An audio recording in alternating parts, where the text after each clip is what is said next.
Radiant coaching classes Nanded के इस ख़ास गुफ्तगू में हमारे तमाम मेहमानान का तहे दिल से इस्तकबाल है। आज हम गुफ्तगू करने जा रहे हैं तालीम और मेयार तालीम इस ख़ास मौजू पर। मैं सबसे पहले हमारे मेहमानान का मुख्तसर तारुफ़ कराना ज़रूरी समझता हूँ। सबसे पहले हमारे जनाब अल्ताफ़ हुसैन साहब हैं। जनाब अल्ताफ़ हुसैन साहब एजुकेशनिस्ट हैं, एक मूवमेंट से जुड़कर सोसाइटी के अंदर राइट टू एजुकेशन पर काम कर रहे हैं। साथ ही शहर की जानी मानी शख्सियत जनाब फ़ारूक अहमद साहब हैं। आप भी एजुकेशन को लेकर संजीदा है और मुस्लिम कम्युनिटी और बिलखुसूस पूरे समाज के लिए एजुकेशन पर काम कर रहे हैं। तीसरे हमारे ख़ास मेहमान जो शहर के वेल नॉन पर्सनैलिटी है जनाब जावेद लुत्फ़ुल्लाह साहब। आप एक एजुकेशन के सोसाइटी को रन करते हैं, आप एक स्कूल के ज़िम्मेदार हैं। तो जनाब इंजीनियर जावेद लुत्फ़ुल्लाह साहब को शहर के तमाम ही शख्सियत जानते हैं, एक बड़ी शख्सियत है। तो मैं आप तमाम मेहमानान का रेडिएंट कोचिंग क्लासेस की जानिब से इस्तकबाल करता हूँ। और अब हम बिला तमहीद सीधा आते हैं हमारे ख़ास टॉपिक पर। तो सबसे पहले हमारा जो सवाल रहेगा जनाब अल्ताफ़ हुसैन साहब से कि आप तालीम और मेयार तालीम में क्या फ़र्क महसूस करते हैं, हम वो आपसे जानना चाहेंगे। अस्सलाम वालेकुम। तालीम तो दरअसल तालीम ही है, एजुकेशन में कोई फ़र्क नहीं होता है। लेकिन हम देख रहे हैं कि मौजूदा हालात में जो तालीम के नताइज हैं हासिल ना होने की वजह से अब पेरेंट्स भी और तालीम से दिलचस्पी रखने वाले अहबाब भी परेशान हैं कि क्या करें, इसलिए कि जो नताइज हासिल नहीं हो रहे हैं, इसलिए वो चीज़ लाई गई है जिसको कहा जा रहा है मेयार तालीम। मेयार तालीम का मतलब ये है कि प्राइमरी लेवल पर और हाई स्कूल लेवल पर जो निसाब मुतय्यन किया गया है उस निसाब के मुताबिक तलबा ढलें, उसको ऑब्ज़र्व करें, उसको जज़्ब करें, उसको समझें और उसका इजहार भी करें और उसको लिखें भी। इसका मतलब होता है मेयार तालीम। प्राइमरी सतह पर टीचर्स जिस खुश असलूबी के साथ, जिस पैराए में, जिस अंदाज से छोटे तलबा को समझाते हैं, पढ़ाते हैं और बच्चे अट्रैक्ट होकर उसको सीखते हैं, पढ़ते हैं और मतलूबा मेयार पर उतरते हैं, उसके मकासद पर उतरते हैं, तो हम ये कहते हैं कि मेयार तालीम को उसने पा लिया है। अगर कोई तालिब इल्म 5th क्लास में है, 6th क्लास में है और अगर वो ज़रब, जमा, मनफी तक़सीम या ज़बानदानी के जो मज़ामीन है, चाहे वो उर्दू हो, इंग्लिश हो, मराठी हो, हिंदी हो, अगर उसको न पढ़ना आता हो, न लिखना आता हो, ना कोई चीज़ वो लिख सकता है, अपने इज़हार ख्याल कर सकता है, तो हम ये कहेंगे कि मतलूबा मेयार पर नहीं उतरा है, उसकी बुनियादी जो तालीम है वो कमज़ोर है। मेयार तालीम को मुकम्मल करने के लिए हमें चाहिए कि उन तलबा का इस तरह से डेवलप करें कि वो ज़बानदानी में, मैथमेटिक्स में, साइंस में उसके मेयार को पूरा उतरे। उसको हम कहेंगे क्वालिटी एजुकेशन। जी बहुत बहुत शुक्रिया सर, आपने तालीम और मेयार तालीम के इस फ़र्क को वाज़ेह किया। सर हमारा दूसरा सवाल रहेगा फ़ारूक अहमद साहब से, क्योंकि आप सोसाइटी में देख रहे हैं और सोसाइटी से कनेक्ट है, ग्राउंड लेवल पर आप ये सारी चीज़ें जानते हैं कि जब वालिदैन अपने बच्चे को तालीम या तालीमी इदारे से जोड़ते हैं, कनेक्ट करते हैं, तो उमूमन उनकी क्या ख्वाहिशात होती है, वो क्या सोचते हैं, उस पर हम आपसे जानना चाहेंगे। सबसे पहले तो आपको रेडिएंट की पूरी टीम को मुबारकबाद कि आप मुसलसल ऐसी कुछ कोशिशें करते हैं कि समाज के अंदर तालीम और मेयारी तालीम को लेकर बेदारी पहुँचे। और अभी जो आपने सवाल पूछा है, मुझे लगता है कि ये तमाम वालिदैन की तरफ से है कि वालिदैन अपने बच्चों को क्या बनाना चाहते हैं और हकीकत में बच्चे क्या बन रहे हैं, उनकी उम्मीदें क्या होती है और अमल क्या होता है। देखिए, सबसे पहला सवाल तो ये होता है कि तालीम हासिल क्यों करनी चाहिए, एजुकेशन क्यों लेना चाहिए, आप पढ़ते क्यों हैं। तो किसी भी बच्चे को जब ये सवाल पूछा जाता है तो वो कहेगा कि मैं डॉक्टर बनने के लिए पढ़ रहा हूँ, इंजीनियर बनने के लिए पढ़ रहा हूँ, साइंटिस्ट बनने के लिए पढ़ रहा हूँ। या वालिदैन भी कहेंगे कि भाई आप बच्चों को क्यों पढ़ा रहे हैं, तो बोले हम डॉक्टर बनाना चाह रहे हैं, हम इंजीनियर बनाना चाह रहे हैं। लेकिन कोई ये बात नहीं कहता है कि हम अपने बच्चे को एक नेक इंसान बनाना चाहते हैं, एक अच्छा इंसान बनाना चाहते हैं।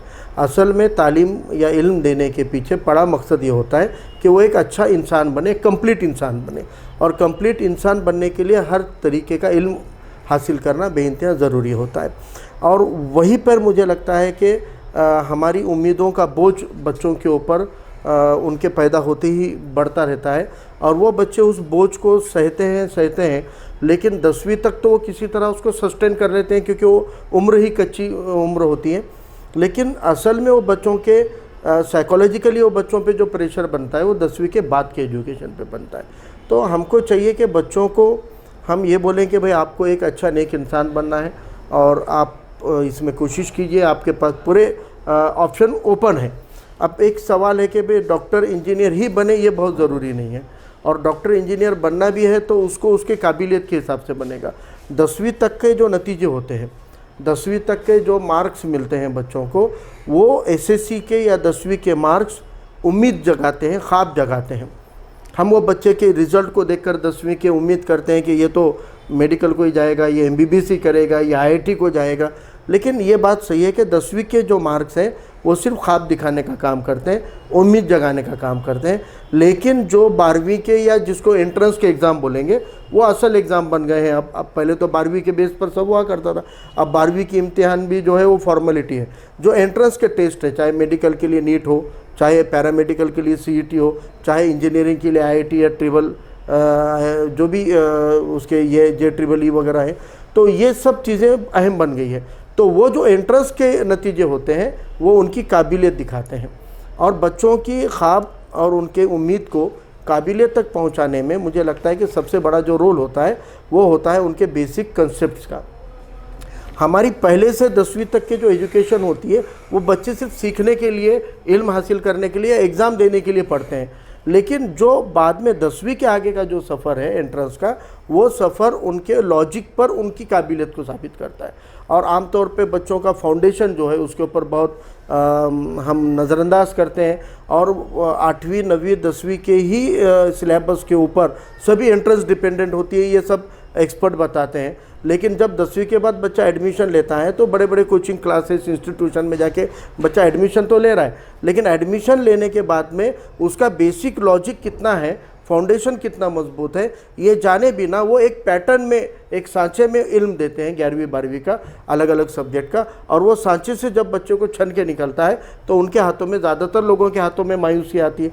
कुछ आंकड़े हैं कि आप देखते हो बड़े बड़े बोर्ड में लिखा हुआ होता है कोचिंग क्लासेस के कि 1800 स्टूडेंट MBBS को लग गए। इस पर हम आएंगे, लेकिन जी। अभी हमारा खास सवाल जो है वो ये है कि वालिदैन जब बच्चे को तालीम या तालीमी इदारे से जोड़ते हैं उस वक्त उनके क्या ख्वाब होते हैं या क्या उम्मीदें वो वाबस्ता रखते हैं तालीम और तालीमी इदारों से? देखिए, अभी वालिदैन जब इंस्टीट्यूट में एडमिशन दिलाते हैं तो वहाँ के की फीचर और एडवर्टाइजमेंट देखकर ये पूरी जिम्मेदारी अपनी उस इंस्टीट्यूट के ऊपर सौंप देते हैं कि अब जो भी हमारी जिम्मेदारी थी बच्चे को पढ़ाने की, उसका वर्क देखने की, उसका परफॉर्मेंस देखने की, तो वो सारी जिम्मेदारी फ़ीस के एवज़ में वो इंस्टीट्यूट और उन टीचर्स को सौंप देते हैं। तो अब इंस्टीट्यूट्स को भी चाहिए कि वो अपने स्टूडेंट्स की पेरेंट्स की खामियां निकालने के बजाय और बच्चे के होमवर्क नहीं करके लाने के ऐसी खामियां निकालने के बजाय अब आज इंस्टीट्यूट को ही पूरी जिम्मेदारी लेनी पड़ेगी वो बच्चे का लॉजिक और उसका बेसिक और उसका फाउंडेशन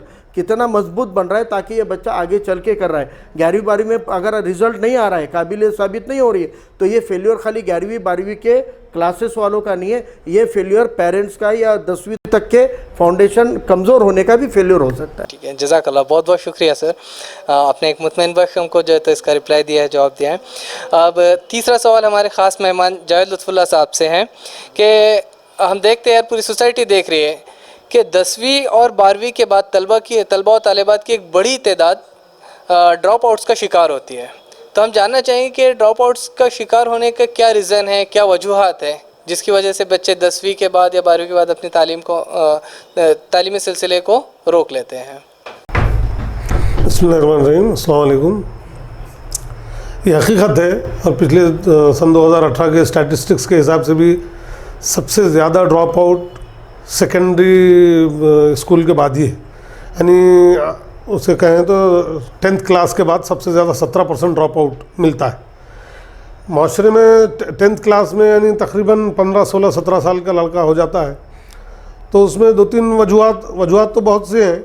मतलब वो उस उम्र में कुछ फाइनेंशियली भी प्रॉब्लम होता है, क्योंकि माशरे में फाइनेंस भी एक बहुत बड़ा मसला है और लोग फाइनेंशियल सपोर्ट के लिए या तो वालिदैन उसको तर्क करवा देते हैं या फिर अवेयरनेस ना होने की वजह से उन्हें लगता है कि जितना हमने तालीम लिया है काफ़ी। क्योंकि माशरे की एक ड्रॉबैक कहो या कमज़ोरी ये है कि उससे एक्सपोजर नहीं है कि दुनिया कहाँ तक पहुँच गई। और भी तालीम को हमने रोज़गार से जोड़ दिया। होना ये चाहिए था कि तालीम जो है शख्सियत साजी का एक ज़रिया है। हमने पढ़ रखा है कि असहाब सुफ़ा का चबूतरा, जहाँ दुनिया भर से लोग आकर तालीम हासिल करते थे, वो किसी नौकरी या जॉब के लिए तालीम हासिल नहीं करते थे। ये सेकेंडरी हो सकता है, हमारी तालीम हमारे जॉब के लिए काम आ सकती। जब हम ये सोचेंगे कि तालीम हमारी शख्सियत साजी, हमें अच्छा इंसान बनाना, माशरे में हमको कोई मुकाम पैदा करना, हमारी समझ में इजाफा करना, अल्लाह ताला की तख्लीक को समझना, समझ कर उसको इंसानियत के काम में किस तरह लाया जा सकता है, इसकी तरफ हम जुस्तजू करना, अगर ये हमारे जहन में रहे तो हम तालीम की अहमियत को समझेंगे और हमारा ड्रॉप आउट रेट कम होगा। लेकिन ये हो गई किताबी बातें। ज़मीनी हकीकत ये है कि उसके कुछ मसाइल, एक गुर्बत एक मसला है, लेकिन इसको सिर्फ मसला नहीं समझ सकते हम, क्योंकि गरीब लोगों को मदद करने के लिए भी कई मुखय्यर हजरात हैं जो उसकी गुर्बत को बहाना ना बनने देते हुए तालीम जारी रखने के लिए, मदद के लिए तैयार। ये वन ऑफ द रीज़न हो सकता है। दूसरा रीज़न है एक्सेसिबिलिटी, पहुंच नहीं है लोगों की, अवेयरनेस नहीं है, उन्हें समझ नहीं है कि तालीम कहाँ मिल सकती, उसके फ़ायदे क्या है। हर आदमी ने उसको या तो डॉक्टर बनना, इंजीनियर बनना, 50,000 कमाना, 1 लाख कमाना, 2 लाख कमाना, इस नज़रिए से देखना शुरू कर दिया। चौथी एक अहम बात मुझे लगती है कि हमारे नस्ल में ख्वाब की कमी है।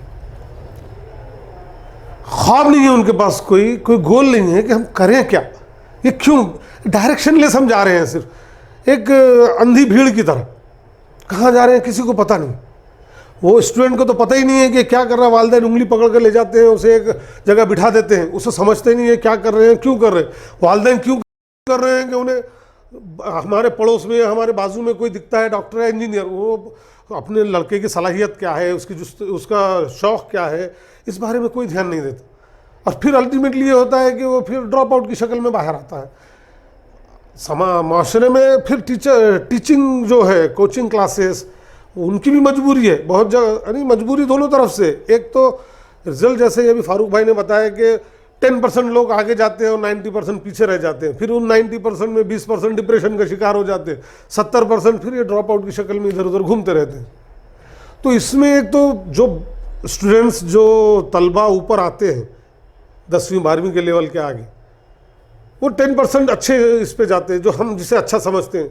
अच्छा मतलब हमने एक बना लिया है हमारी नज़र में, क्योंकि डॉक्टर या इंजीनियर मेडिकल या इंजीनियरिंग को जा रहा है तो वो अच्छा है। हालांकि ये कंसेप्ट गलत है, अब ये मौजू नहीं है आज का, इसलिए उस पर ज़्यादा लंबी बहस मैं नहीं करूँगा। लेकिन ये कोई एक मकसद नहीं है कि सिर्फ डॉक्टर या इंजीनियर बनना ही अच्छा है। एक अच्छा इंसान बनना, अल्लाह की तख्लीक पर गौर करना, उस तख्लीक से इंसानियत की खिदमत के लिए हम क्या कर सकते हैं, इसके लिए बहुत वसी दुनिया है। ये दो तो उसके एक छोटे से हिस्से हैं, दो चीज़ें। ये बात भी हमको समझाना पड़ेगा। तलबा बुनियादी तौर पर उनकी कच्ची तालीम है, जैसा हमारा निज़ाम तालीम है कि एग्ज़ाम्पल अगर ले हम नांदेड़ या महाराष्ट्र, तो हमारे पास 2 तरह के सिलेबस हैं, एक स्टेट बोर्ड है, एक NCERT है। जितने अच्छे कोर्सेज में दाखिले हैं, जिन्हें हम अच्छे समझते हैं, वो दाखिले हैं, वो तकरीबन NCERT पर बेस्ड है। और हमारे रियासत महाराष्ट्र में 80 to 90%, मैं 90% कहूँगा, स्टेट बोर्ड से आते हैं बच्चे। NCERT का सिलेबस काफ़ी हद तक डीप है, गहरा है, वो स्टेट बोर्ड वाले वहाँ तक पहुँचते नहीं, फिर वो क्या बोलूँ कॉम्प्लेक्स का शिकार हो जाते हैं। इन्फेरियरिटी कॉम्प्लेक्स, जब वो 11th में जाते हैं, कहीं कोचिंग क्लास या कॉलेज ज्वाइन करते हैं, तो अपने हम असर जो होते हैं, जो CBSE से NCERT पढ़ कर आते हैं, तो उनको कहीं ना कहीं इन्फेरियरिटी का एहसास कमतरी हो जाता है। उसलिए वो थोड़े पीछे अपने आप को महसूस करना शुरू करते हैं और वो आखिरी शक्ल उसको ड्रॉप आउट हो जाती है।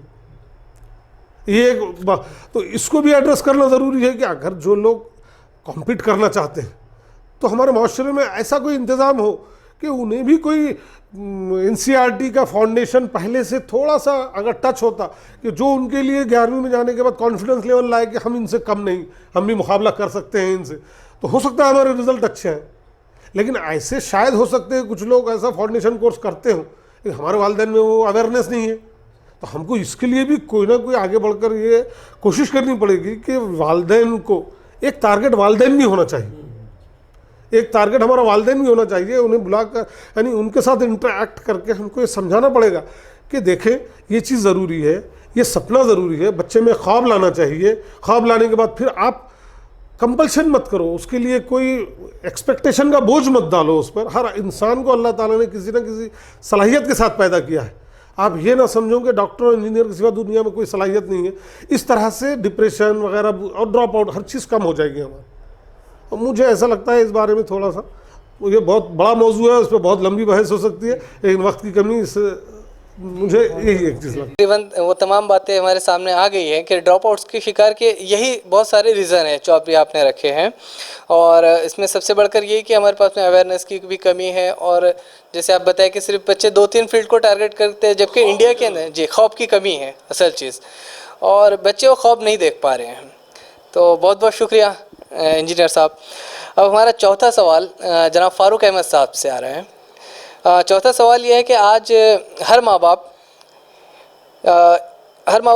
या फिर तालिब इल्म स्टूडेंट एक ख्वाहिश रखता है कि वो पढ़ लिख कर डॉक्टर बने, इंजीनियर बने, साइंटिस्ट बने, IAS ऑफिसर बने, या कोई भी एक आला अधिकारी बनकर वो जो है तो सोसाइटी के सामने है। तो एक बड़े बड़े ख्वाब रखता है, और इस ख्वाब को पूरा करने के लिए या इस मकसद को हासिल करने के लिए खुद नांदेड़ शहर के अंदर भी और महाराष्ट्र भर में और पूरे देश भर में बड़े बड़े इदारे भी हैं जो इस गर्ज को पूरा करने के लिए काम कर रहे हैं, लेकिन कहीं ना कहीं उनके नताइज मुतमईन बख्श नहीं हैं।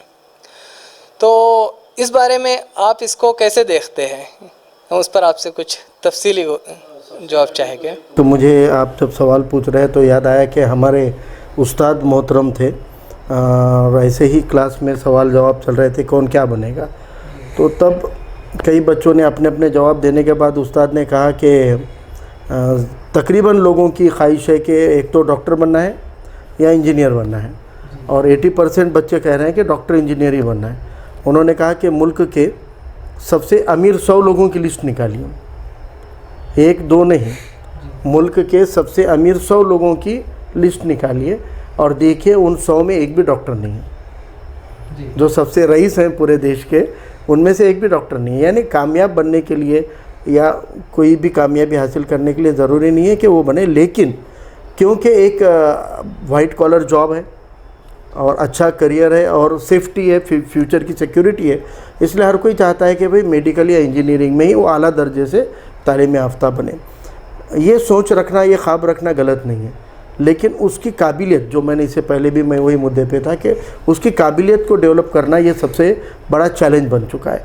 पहले ये चैलेंज बच्चे को पेरेंट्स बचपन से ही कुछ कहानियाँ सुनाकर मोटिवेट करते थे, उनको एजुकेशन के लिए उनका इंटरेस्ट बढ़ाते थे, और बड़े बड़े कुछ ऐसे आइडियल स्टोरीज सुनाते थे कि वो बच्चे में जुस्तजू पैदा होती, और पेरेंट्स में भी एक जुनून रहता अपने बच्चे के खातिर, वो अपने ख़ुद के शेड्यूल को डिस्टर्ब करते और बच्चे से वो बेसिक स्टडी करवा के लेते थे।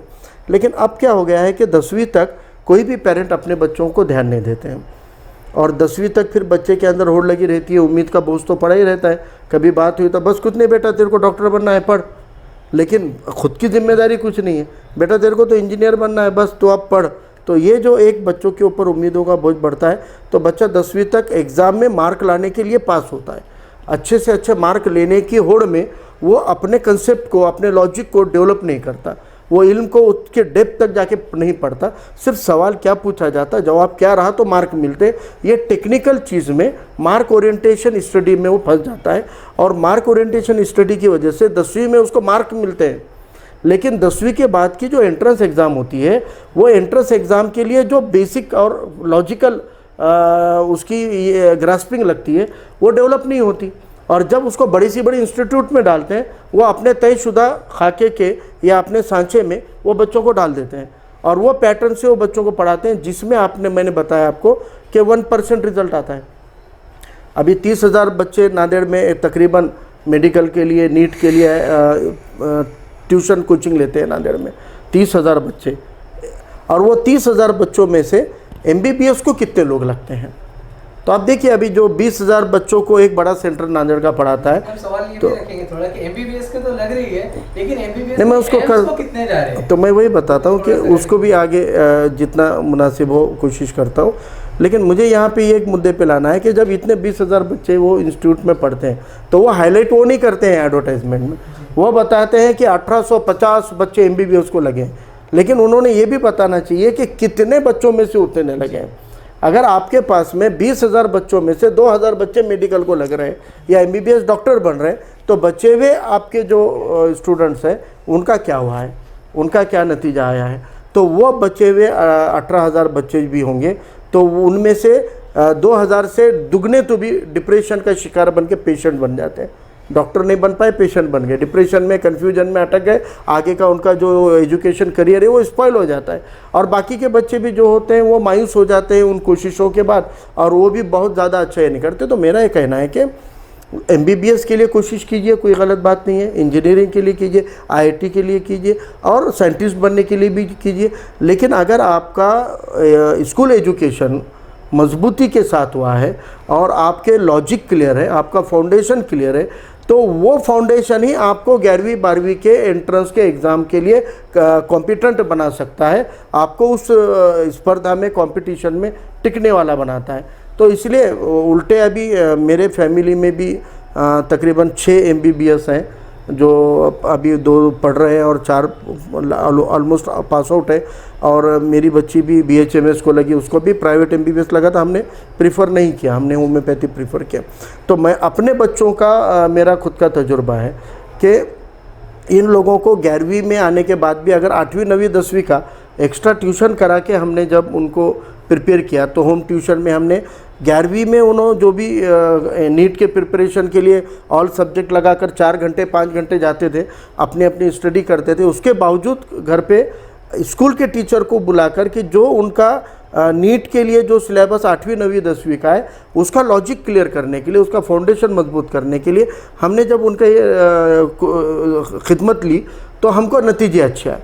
तो मेरा तो ऐसा मानना है कि 11वीं में जो उनका बच्चा पढ़ने जा रहा है वो चाहते हैं कि वो कामयाब हो या लॉजिक तो क्लियर हो। चाहे MBBS को नहीं लगेगा ना, वो साइंटिस्ट तो बनेगा, क्योंकि जिसका लॉजिक अच्छा है, जिसका फाउंडेशन अच्छा है, वो आगे किसी भी एजुकेशन में जाएगा। और बच्चों को पाबंदी मत करते हुए आप उसका बेसिक तैयार कीजिए, उसको अच्छे से पढ़ाइए, उसको इल्म हासिल करने के लिए बोलिए, ना कि सिर्फ मार्क नंबर हासिल करने की लड़ाई नहीं है, इल्म हासिल करने की कंपटीशन कराइए। तो इसमें मुझे लगता है कि बहुत फ़ायदा होगा। जी जी, बहुत बहुत शुक्रिया। पूरे हमारी गुफ्तगू से एक कंक्लूज़न जो निकल रहा है, तो वो ऐसा लग रहा है कि अभी हमने इसमें ये महसूस किए कहीं ना कहीं कि फाउंडेशन की कमी उनको नज़र आ रही है, जिसकी वजह से हमारे बच्चे आगे कंपटीशन में टिक नहीं पा रहे। सर मैं थोड़ा रोकता हूँ आपको। मेरा तो कहना है कि आपके जो रेडियंट कोचिंग क्लासेस में आप 5वीं से 10वीं तक के बच्चों का रेगुलर ट्यूशन लेते हैं, ठीक है, आप रेगुलर ट्यूशन ले रहे हैं, आपके पास का पैटर्न भी आपने अलग बनाया है कि बच्चों के बेसिक को आप ज़्यादा तवज्जो देते हैं और कौन से बच्चे में क्या कैपेबिलिटी है उसकी तवज्जो देते हैं। लेकिन मुझे लगता है कि एक इंडिपेंडेंट कोशिश आपकी तरफ से होनी चाहिए। मेरी गुजारिश है कि आप इसके लिए काम करो, इस पे आप कर पाओ तो अच्छा है कि जो बच्चे अभी 11th 12th में पढ़ रहे हैं उन बच्चों को, अभी मेरा खुद का बेटा अभी 11th में पढ़ रहा है, लेकिन जब उसके साथ में कोई हमारे फैमिली के लोग बैठते हैं तो वो बार बार बोलते हैं कि इनके 8वीं 9वीं 10वीं का ही कंसेप्ट क्लियर नहीं है, तो ये कैसे इतने जल्दी समझेगा। तो एक ऐसी भी हमारे कई मेरे जैसे पेरेंट होंगे, उनके बच्चों को एक ज़रूरत है कि जो 11वीं का स्टूडेंट है 12वीं में उसका 8, 9, 10th का वो सिलेबस जो उसको नीट क्रैक करने के लिए इफ़ेक्टिव होता हो, उसकी आपने एक बैच रखनी चाहिए और वो स्टूडेंट्स को वहाँ पे वो बेनिफिट मिलेगा। ये बहुत बड़ी ज़रूरत है, ये बहुत बड़ी ज़रूरत है कि 8वीं 9वीं 10वीं तक पेरेंट ने ध्यान नहीं दिया या कोचिंग सेंटर ने रूटीन में पास किया तो उसको फिर नीट या IIT क्रैक करने में जो दिक्कत आती है इंशाल्लाह इससे मदद होगी। तो मेरा तो कहना है कि आप लोग इसके ऊपर आपने काम करना चाहिए। आपने एक बहुत अच्छा सजेशन रखा है हमारे पास में, हमारे सामने, और इंशाल्लाह हम इस पर बिल्कुल गौर करेंगे। इस पर हमारे एडवाइजरी काउंसिल के साथ हम इस पर गुफ्तगू भी करेंगे कि एक ऐसा बैच बनाया जाए। बल्कि साथ में हम ये भी कोशिश करेंगे, जैसे अभी आप तीनों मेहमानान की गुफ्तगू से हमारे सामने लगा कि अगर इस चीज़ को जैसे 11th में तो बनाया, लेकिन 11th में आने वाली तकलीफ़ को 8वीं से ही उसका हल निकाला जाए और इस तरह का कोई इनिशिएटिव लिया जाए, तो क्या उसकी ज़रूरत आप महसूस करते हैं आप लोग? सबसे पहले मैं अल्ताफ़ सर से जानना चाहूँगा और ये तीनों के लिए मेरा कॉमन सवाल रहेगा। देखिए, हम लोग वालिदैन से बात करना चाहते हैं कि जैसे भी जावेद भाई ने बताया कि महाराष्ट्र के अंदर 90% जो इदारे हैं, स्कूल हैं, वो स्टेट बोर्ड के हैं, तो जिसमें हमारे बच्चे पढ़ते हैं 10th तक, और जब 11th-12th में आते हैं बाज़ जगह जो है CBSE भी होता है, जो हाई स्कूल में होता है या प्राइमरी में होता है, लेकिन जब नेशनल लेवल पर उनका मुकाबला होता है तो एक वास्ट सब्जेक्ट से उनका वास्ता पड़ता है, जिसकी वजह से वहाँ पर वो मुकाबले में कम पड़ जाते हैं। वालिदैन की जो तवक्कात है उस पर वो पूरा नहीं उतर पाते हैं। तो इसलिए ज़रूरी है कि कोई ऐसा निज़ाम बनाया जाए जिसमें उनका फाउंडेशन जो NCERT के तहत हो और उसमें पुख्तगी आए, और आगे के जो कॉम्पिटिटिव एग्ज़ाम है, मुकाबला जाता एग्ज़ाम जो है, इम्तिहानात, उसके अंदर वो पूरा उतर सकें। तो हम चाहेंगे कि नांदेड़ के अंदर ख़ासतौर पर मुस्लिम तलबा को, जो उनके अंदर अच्छा टैलेंट है, अच्छी सलाहियत है, पेरेंट्स भी ख्वाहिशमंद है, तो उनकी सलाहियतों को परवान चढ़ाने के लिए और उनका कैरियर डेवलप करने के लिए हम चाहेंगे कि ऐसा एक सिस्टम बनाया जाए जिसके अंदर सारे जो मज़ामीन है, ख़ासतौर पर साइंस और मैथ और ज़हानी जो डेवलपमेंट, मेंटल जो डेवलप होता है, उसके लिए, मेंटल एबिलिटी के लिए हमको चाहिए कि ऐसी क्लासेस स्टार्ट करें, जैसे फारूक सर ने कहा। मैं भी उनकी तायद करता हूँ। जज़ाकल्लाह सर, बहुत बहुत शुक्रिया। सर, यही सवाल आपसे भी है कि अगर ऐसा सोसाइटी में इनिशिएटिव लिया जाता है तो क्या लेना चाहिए या नहीं लिया जाना चाहिए? सोसाइटी को इसकी ज़रूरत आप महसूस करते हैं? हाँ, मैंने तो आपको कहा है कि एज ए पेरेंट अगर आप ऐसा इनिशिएटिव लेते हैं तो इंशाल्लाह मैं ख़ुद अपने फैमिली का एक स्टूडेंट आपको आज ही उसका एडमिशन करा लीजिए, क्योंकि मैं ख़ुद बहुत फ़िक्रमंद हूँ कि ऐसी कोशिश मुझे नांदेड़ में कहीं नहीं दिखती है कि आज मेरा बच्चा अगर 11वीं-12वीं में है तो मुझे अब लग रहा है कि उसके बेसिक के वक्त हमने ध्यान नहीं दिया। अब मगर वक्त निकल गया, अब क्या कर सकते हैं?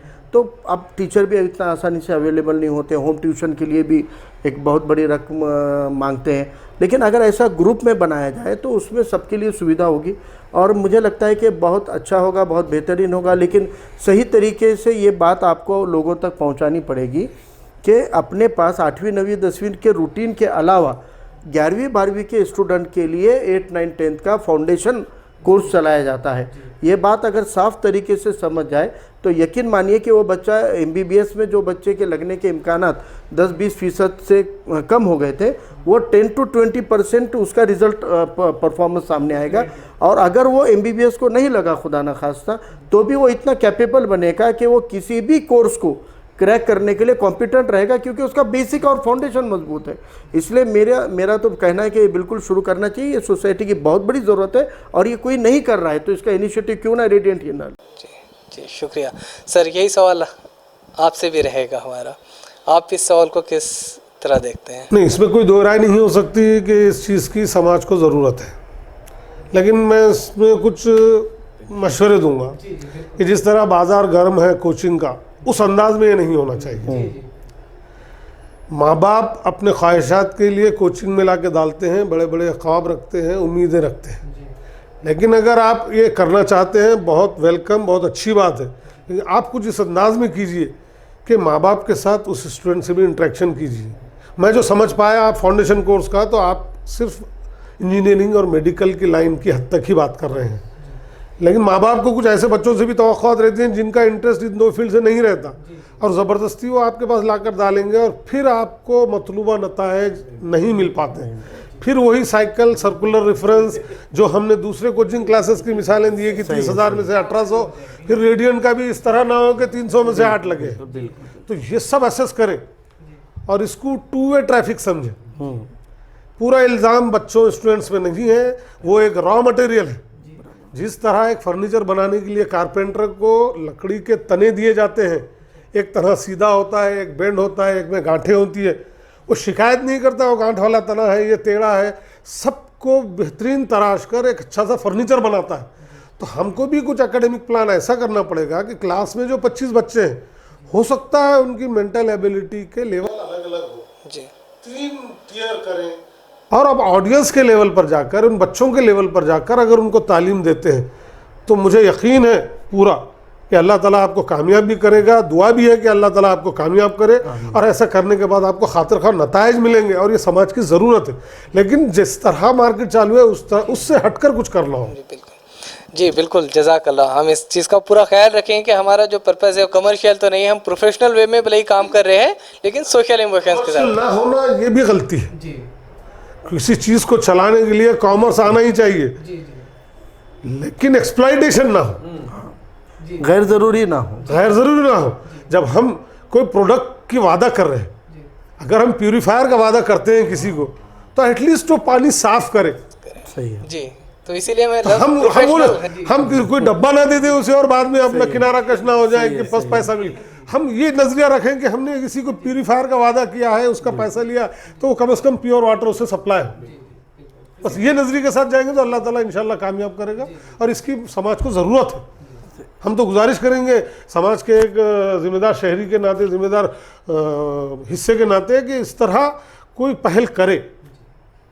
दूध का जला है, कोचिंग सेक्टर के हद तक पेरेंट जो है वो दूध के जले हुए हैं, तो वो आपका छाछ भी फूंक फूंक के पीने वाले हैं। इसलिए आपको डिलीवर करना पड़ेगा, कमिटमेंट जो रहेगी उसको फ्रूटफुल, वरना फिर जो आज आपके फेवर में आए वो कल आपके मुखालिफ भी खड़े हो सकते हैं। सही, बिल्कुल वही चीज़। तो इसी चीज़ों को लेकर हम सब पूरा एक गुफ्तगू करना चाह रहे थे। तो अल्हम्दुलिल्लाह बहुत अच्छा डिस्कस रहा। हमारी जो ख़ास गुफ्तगू कहलाती थी वाकई में ख़ास रही है। तो मैं हमारे तीनों मेहमानान का, जनाब इंजीनियर जावेद लुत्फ़ुल्लाह साहब, जनाब फ़ारूक अहमद साहब, जनाब अल्ताफ़ हुसैन साहब, तीनों मेहमानों का एक बार फिर से इस्तकबाल के साथ शुक्रिया अदा करता हूँ। मैं आपका मशकूर हूँ कि आपने आपका कीमती वक्त निकाल कर रेडिएंट कोचिंग क्लासेस के इस ख़ास प्रोग्राम में आपका कीमती वक्त दिया। जज़ाकल्लाह खैरन कसीरन कसीरा।